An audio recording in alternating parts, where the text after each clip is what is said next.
शीर्षक काली मिट्टी का रहस्य। रहस्यमय आवाज। बहुत समय पहले पहाड़ों के उस पार एक गांव था, धर्मपुर। यह गांव नक्शे में नहीं था और वहां की मिट्टी थी काली, रहस्यमयी और चमत्कारी। कहा जाता था, जो इस मिट्टी में सच्चे दिल से बीज बोएगा, उसकी हर मुराद पूरी होगी।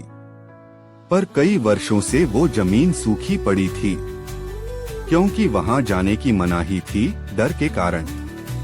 गांव के बुजुर्ग, उस खेत में कोई नहीं जाता, वो जमीन अब श्रापित है। पर एक युवा किसान था, वीरू। निडर, जिद्दी और सपना देखने वाला।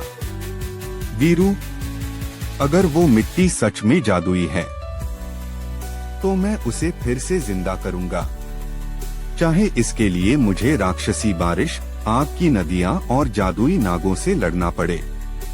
वीरू अकेला ही निकल पड़ा। कभी गुफाओं से गुजरा, कभी तूफानों से लड़ा।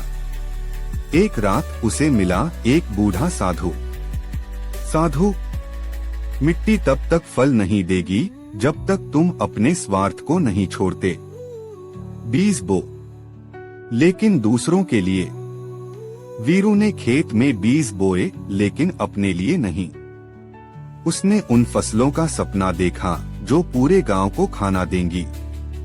और फिर चमत्कार हुआ। काली मिट्टी चमक उठी। बीज से सोने जैसी फसलें उग आईं। खेत से खुशबू आने लगी और पूरा गांव दौड़ता हुआ आया। गांव वाले आश्चर्य में, ये तो चमत्कार है। वीरू ने नामुमकिन को मुमकिन कर दिया। धर्मपुर फिर से बस गया। लोगों ने वीरू को राजा बनाया, लेकिन उसने सिर्फ एक चीज मांगी। वीरू मुस्कुराकर, राजा नहीं बनना मुझे, बस मिट्टी का रखवाला बनना है।